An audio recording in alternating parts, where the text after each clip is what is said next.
बिस्मिल्लाहिर्रहमानिर्रहीम अस्सलाम वालेकुम। आई एम ख्वाजा मोहसिन इनाम।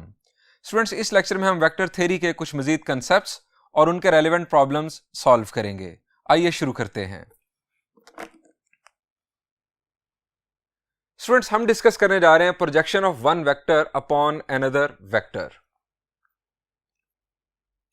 स्टूडेंट्स, ये एक बॉक्स जिसके ऊपर डिफरेंट फोर्सेस डिफरेंट डायरेक्शंस में अप्लाई हो रही हैं। स्टूडेंट्स, हम फिजिक्स में या मैथमेटिक्स में ये कैलकुलेट करना चाहते हैं कि किसी एक फोर्स का किसी दूसरी फोर्स की डायरेक्शन में कितना कंट्रीब्यूशन है।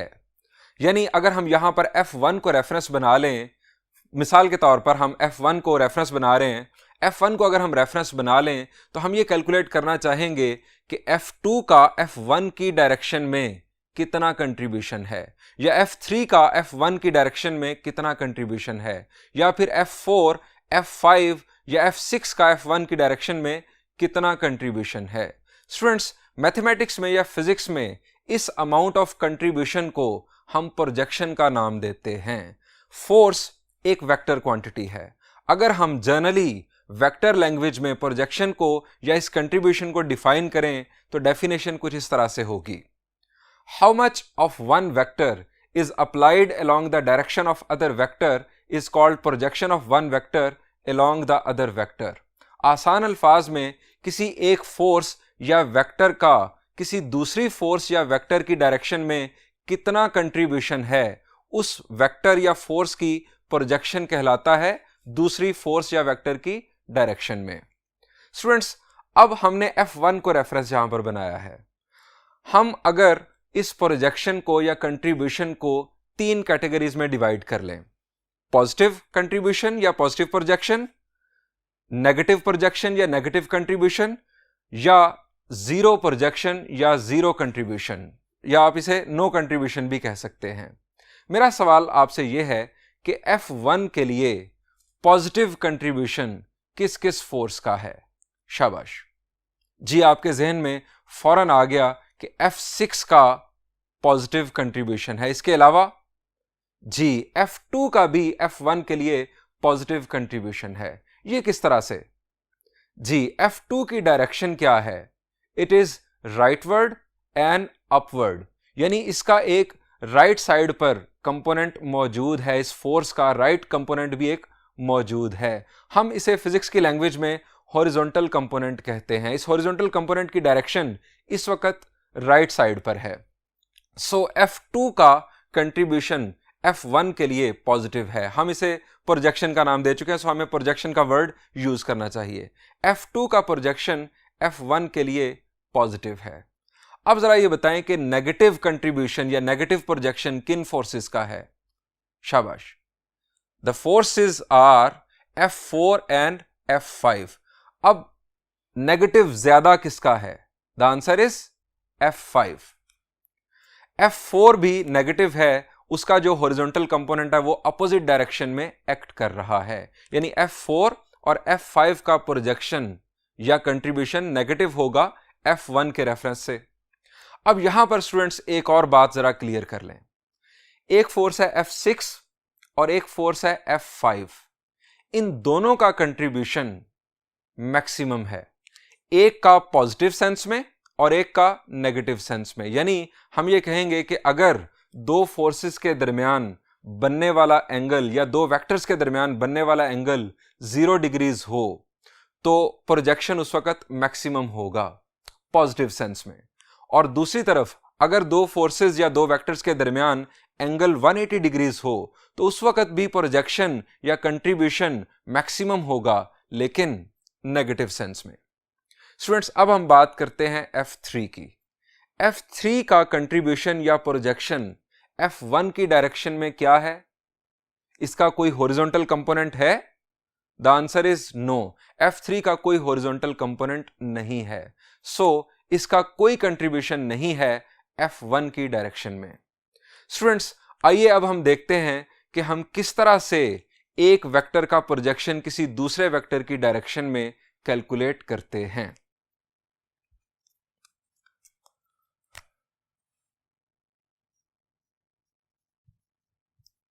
How do we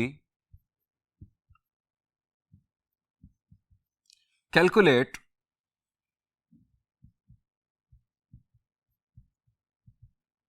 projection of one vector upon another vector.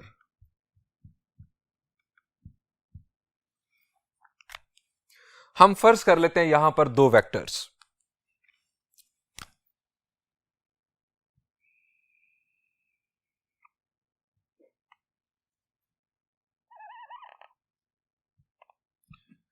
एक वेक्टर है ओ ए और दूसरा वेक्टर है हमारे पास ओ बी। इन दो वेक्टर्स के दरमियान जो एंगल बन रहा है इस वक्त वो है थीटा। हम ये कैलकुलेट करना चाहते हैं कि ओ बी का ओ ए की डायरेक्शन में प्रोजेक्शन क्या है। हम इसे नाम दे देते हैं u का और इसे नाम दे देते हैं v का। Late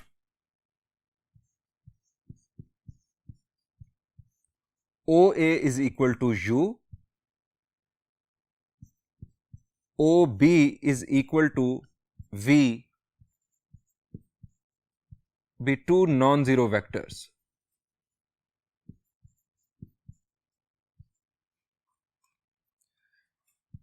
Theta is angle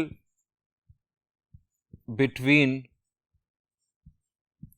u and v such that, अब थीटा की मिनिमम और maximum value, angle between two vectors की मिनिमम और मैक्सिमम वैल्यू हमने क्या पढ़ी थी जी, मिनिमम वैल्यू 0 डिग्रीज और maximum value 180 degrees. Theta is less than और equal to 180 degrees and greater than और इक्वल टू 0 डिग्रीज। स्टूडेंट्स, हम कैलकुलेट करना चाहते हैं कि वेक्टर v का कंट्रीब्यूशन क्या है वेक्टर u की डायरेक्शन में, या हम ये कह सकते हैं कि वेक्टर v का प्रोजेक्शन क्या है वेक्टर u की डायरेक्शन में। स्टूडेंट्स, इसके लिए हमें इस वेक्टर v का हॉरिजॉन्टल कंपोनेंट कैलकुलेट करना होगा। अब हॉरिजॉन्टल कंपोनेंट कैलकुलेट करने के लिए हमें b से परपेंडिकुलर ड्रॉप करना है वेक्टर OA पर। यह हमारा परपेंडिकुलर, इस पॉइंट को हम नाम दे देते हैं m का। स्टूडेंट्स, हमें ये OM जो कि हॉरिजॉन्टल कंपोनेंट है इस वेक्टर v का, ये कैलकुलेट करना होगा। ये बन गई एक राइट ट्रायंगल। हमारे पास ये थीटा मौजूद, हमारे पास ये वेक्टर v मौजूद। हमें ये OM सेगमेंट जो है ये कैलकुलेट करना है क्योंकि ये है हॉरिजॉन्टल कंपोनेंट उस वेक्टर का। अब जरा ये बताएं कि अगर आपके पास ये थीटा मौजूद है, ये वेक्टर मौजूद है, तो ये साइड इस राइट ट्रायंगल की हम कैसे कैलकुलेट कर सकते हैं? शाबाश जी, यहां पर हमें ट्रिग्नोमेट्रिक रेशियोज का यूज करना होगा। अगर ये एंगल हमें गिवन है तो इस एंगल के अपोजिट साइड ये परपेंडिकुलर, ये हमारे पास हाइपोटेन्यूज, क्योंकि राइट एंगल के अपोजिट साइड ये है, और ये है बेस। बेस मालूम करने के लिए हम हाइपोटेन्यूज की बुनियाद पर कौन सी ट्रिग्नोमेट्रिक रेशियो यूज करते हैं जी? वो सेंटेंस रिकॉल करें जरा, some people have curly brown hair through proper brushing. यहां पर हमें बेस मालूम करनी है, हाइपोटेन्यूज हमारे पास है, तो क्या करें जी? Cosine theta will be equal to OM over OB। अगर हम इनको लाइन सेगमेंट्स कह लें, हम यहां पर यूज करेंगे इनके मैग्नीट्यूड्स। सो हम बात आगे बढ़ाते हैं।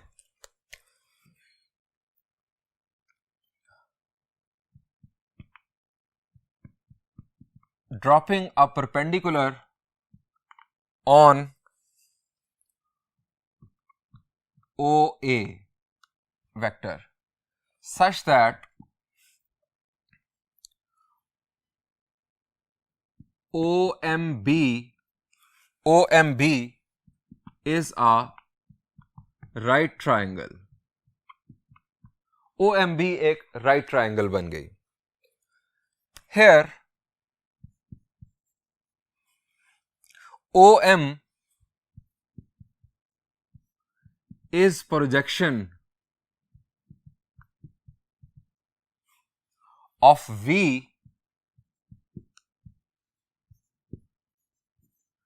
along u। ओ एम जो लाइन सेगमेंट है ये बेसिकली प्रोजेक्शन बन रहा है v का along u यानी वेक्टर ओ ए। अब हमें ये ओ एम कैलकुलेट करना है। Cosine theta is equal to O M over v magnitude. ये हमारे पास लाइन सेगमेंट की लेंथ होगी इनफैक्ट, और ये v का मैग्नीट्यूड, ये भी हमारे पास लेंथ आ जाएगी। अब यहां से O M is equal to v magnitude into cosine theta. ये हमारी प्रोजेक्शन आ गई, projection of v along u। हम इसे ओ एम की जगह पर रिप्लेस कर देते हैं। Projection of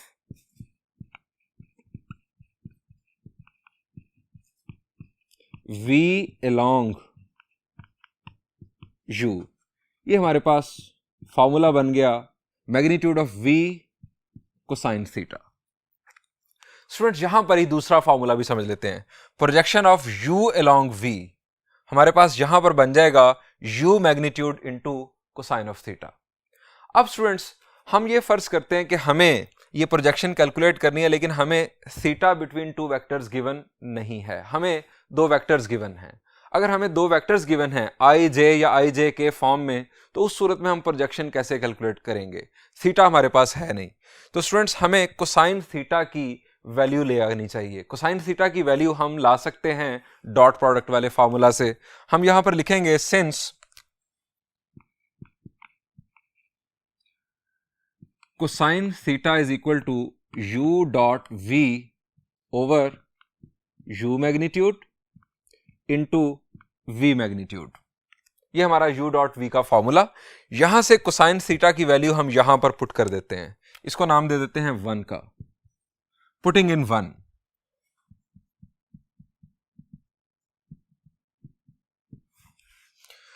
projection of v along u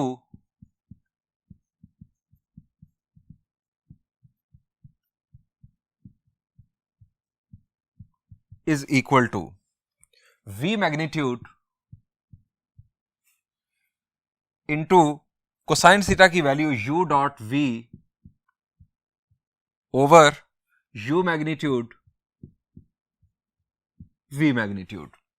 अब यहां से v मैग्नीट्यूड के साथ कैंसिल, हमारे पास फॉर्मूला बन गया projection of v along u is equal to u dot v over u magnitude. Students इस फॉर्मूला को हम एक और शक्ल भी दे सकते हैं। आप जरा रिकॉल करें कि u vector divided by u magnitude, ये क्या बन जाएगा? अब vector divided by its magnitude क्या बन जाता है? ये बन जाता है यूनिट वेक्टर। सो हम इसे लिख सकते हैं projection of v along u is equal to u hat dot v। ये हमारा एक और यानी फॉर्मूला बन गया, एक और शक्ल बन गई इनफैक्ट उसी फॉर्मूला की। इसी लैंग्वेज में अब हम दूसरे फॉर्मूलाज बना सकते हैं, यानी projection of u along v के लिए। Similarly projection of u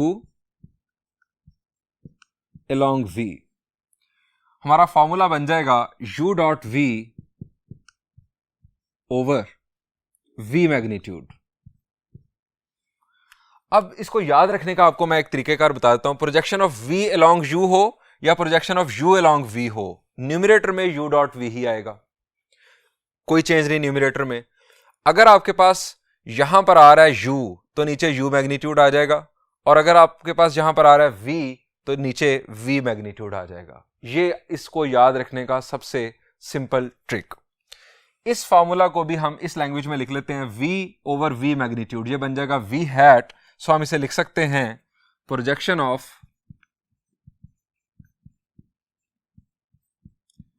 u along v is equal to u dot v hat. Students, in fact हमने प्रोजेक्शन कैलकुलेट करने के 3 फार्मूलाज यहां पर बना लिए, 3 डिफरेंट शक्लें हैं। पहला फार्मूला हमारे पास बना था यहां पर, projection of v along u, v magnitude cosine theta. अगर यहां पर हम कर दें projection of u along v, तो यहां पर उस सूरत में आ जाना था u मैग्नीट्यूड कोसाइन थीटा। और उसके बाद ये फार्मूलाज 2, एक ही फार्मूला की 2 शक्लें, और यहां पर ये formulas projection of u along v के लिए। स्टूडेंट्स, इन फार्मूलाज को अच्छी तरह से याद कर लीजिएगा। अब हम ये भी डिस्कस कर लेते हैं कि प्रोजेक्शन पॉजिटिव, नेगेटिव या जीरो कैसे हो जाती है। स्टूडेंट्स, इस फार्मूला पर गौर करें, projection of v along u। Students, जब थीटा की वैल्यू एक्यूट होगी, यानी greater than 0 but less than 90, v magnitude, ये तो पहले ही पॉजिटिव नंबर है क्योंकि ये नॉन जीरो वेक्टर का हम मैग्नीट्यूड फाइंड आउट कर रहे हैं। अगर थीटा की वैल्यू एक्यूट होगी तो हमारे पास जो प्रोजेक्शन होगा वो पॉजिटिव होगा। अगर थीटा की वैल्यू ऑब्ट्यूज होगी, यानी greater than 90 but less than 180, तो कोसाइन थीटा नेगेटिव आ जाएगा। उस सूरत में प्रोजेक्शन जो है ये नेगेटिव रोल प्ले कर रही होगी। और अगर हम थीटा की वैल्यू कर दें 90 डिग्रीज, तो आप जानते हैं कोसाइन 90 0 होता है। जब 2 वेक्टर्स एक दूसरे के परपेंडिकुलर होंगे तो उनका एक दूसरे की डायरेक्शन के लिए 0 प्रोजेक्शन होगा। अब एक और बात, projection of v along u या u अलोंग v इक्वल कब होगा? आइए नेक्स्ट बोर्ड पर आपके साथ डिस्कस करता हूं।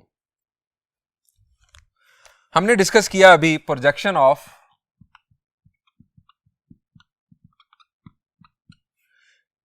v along u।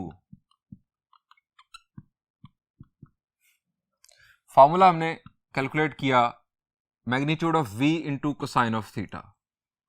इसी लैंग्वेज में projection of u along v हमारे पास होगा u magnitude into cosine of theta.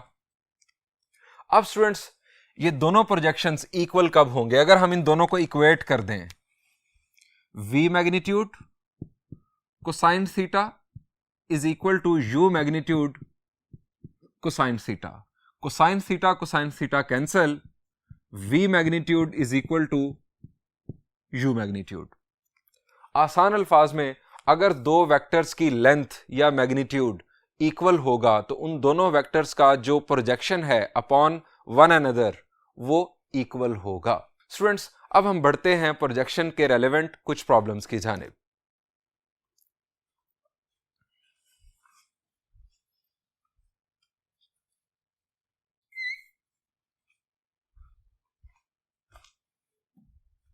Students, this is problem number 2 of exercise 7.3. Statement is, calculate the projection of A along B and projection of B along A when A and B are these vectors. Students, मैं आपके लिए solve करने जा रहा हूं second part. First part बिल्कुल इसी तरह का है, बल्कि इससे आसान है, वो आप खुद सॉल्व कर सकते हैं। Students, projection of A along B का फॉर्मूला क्या है जी? A dot B over B magnitude, और projection of B along A का A dot B over A magnitude. यानी न्यूमरेटर सेम, डिनोमिनेटर में अगर A अलोंग B है तो डिनोमिनेटर में B मैग्नीट्यूड आ जाएगा, और अगर B अलोंग A है तो डिनोमिनेटर में A मैग्नीट्यूड आ जाएगा। हमें चाहिए 3 चीजें, A डॉट B की वैल्यू, A मैग्नीट्यूड की वैल्यू और B मैग्नीट्यूड की वैल्यू। तो आइए इसका सॉल्यूशन करते हैं। सबसे पहले हम कर लेते हैं A dot B। Vector A 3i plus j minus k dot minus 2i minus j plus k। A dot B, 3 into minus 2 is minus 6, 1 into minus 1 is minus 1, minus 1 into plus 1 is minus 1. -6 -1 -1 it is -8। अब हम मालूम करते हैं दोनों vectors का magnitude. ए का magnitude आप इसे सिंपल ए भी लिख सकते हैं। Square root of 3 square plus 1 square plus -1 square, ये स्टूडेंट्स हमारे पास बन गया A magnitude. We can write it as a 9 + 1 10, 10 + 1 is 11, square root of 11। इसी तरह से बी मैग्नीट्यूड, जिसे हम सिंपली बी भी लिख सकते हैं, square root of -2 square -1 square और +1 square. B magnitude that is equal to B, 4 + 1 is 5, 5 + 1 is 6, square root of 6। अब हम यूज करते हैं फॉर्मूलाज।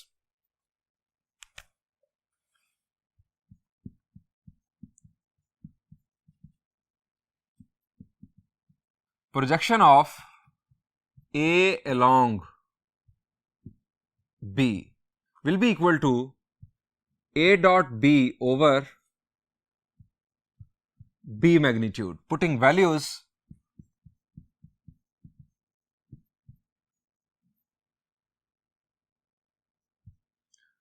A dot B की वैल्यू हमारे पास students -8 over B magnitude is square root of 6। So ये हमारे पास आ गई projection of A along B।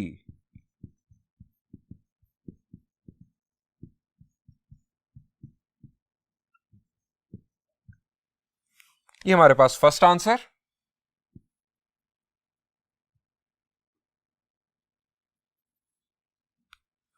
अब हम दूसरा फॉर्मूला यूज करेंगे, projection of B along A।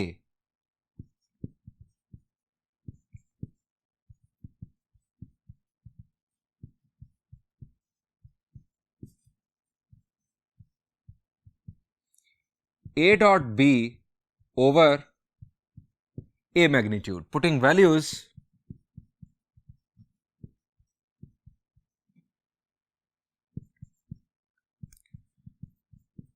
projection of B along A। A dot B की value -8 over square root of 11।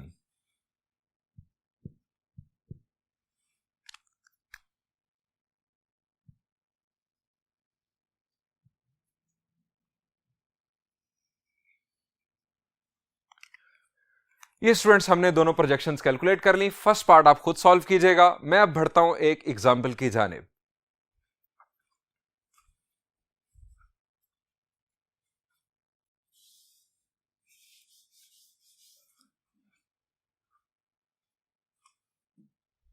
Students, this is example 7 before exercise 7.3. Statement is, show that the components of a vector are the projections of that vector along I, J and K unit vectors respectively. आसान अल्फाज में हमें साबित करना है कि किसी vector के जो x, y और z कंपोनेंट्स होते हैं वो I, J और K की डायरेक्शन में उस वेक्टर की प्रोजेक्शन होते हैं रिस्पेक्टिवली। यानी जो x कंपोनेंट होगा वो वेक्टर I की डायरेक्शन में उसका प्रोजेक्शन होगा, जो y कंपोनेंट होगा वो वेक्टर j की डायरेक्शन में उसका प्रोजेक्शन होगा, और जो उसका z कंपोनेंट होगा वो वेक्टर k की डायरेक्शन में उसका प्रोजेक्शन होगा। स्टूडेंट्स, इसके लिए हमें एक वेक्टर लेट करना होगा। Late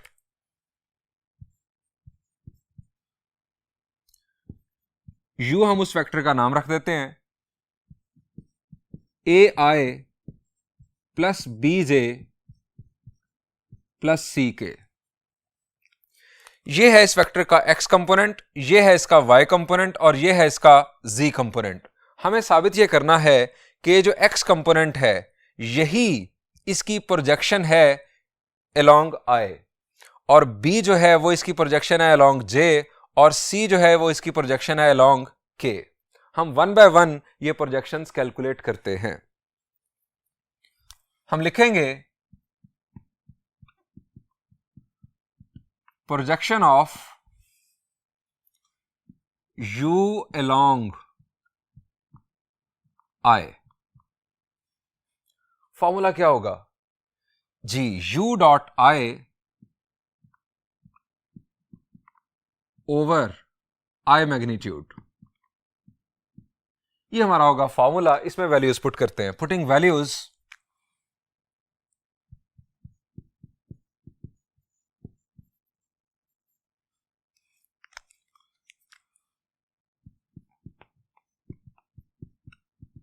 projection of u along I, u की value ai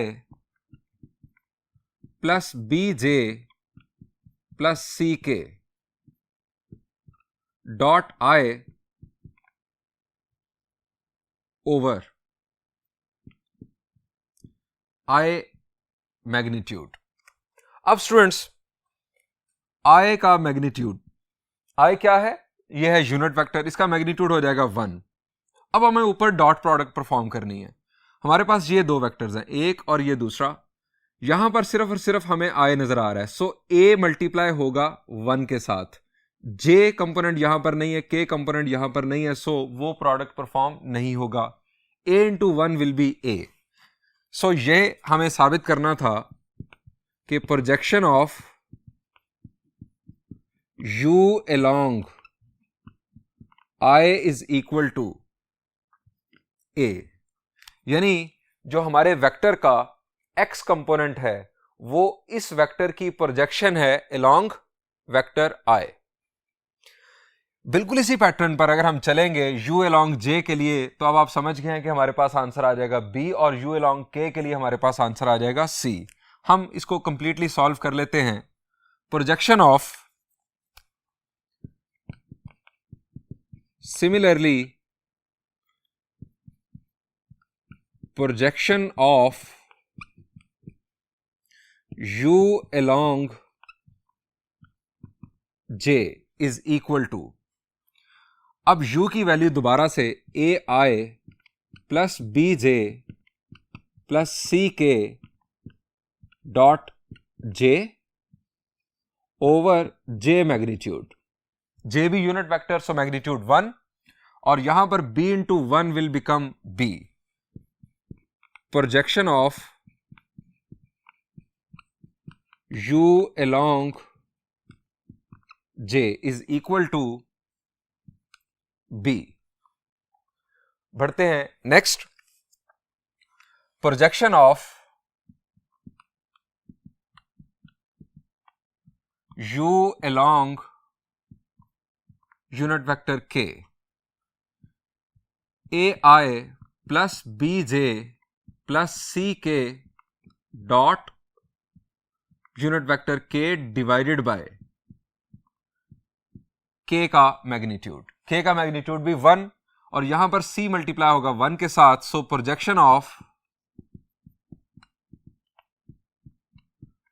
u along k is equal to c। Students, हमें साबित करना था कि प्रोजेक्शन जो है किसी वेक्टर की i, j और k के डायरेक्शन में, वो उसके x, y और z कंपोनेंट्स होंगे रिस्पेक्टिवली। स्टूडेंट्स, इस प्रॉब्लम से रेलेवेंट आपको एक बड़ा सिंपल सा MCQ भी बताता हूं। फर्ज करें आपको MCQ आ जाता है,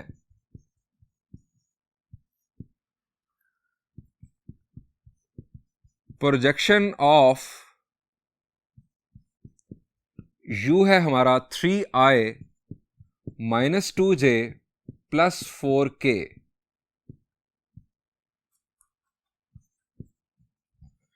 along j is, along j हमसे प्रोजेक्शन पूछी जाती है इस वेक्टर की। हमारे पास ऑप्शंस हैं 4, 3, 2, -2 और 4। जी स्टूडेंट्स, इस वेक्टर का वेक्टर j की डायरेक्शन में प्रोजेक्शन क्या है? शाबाश।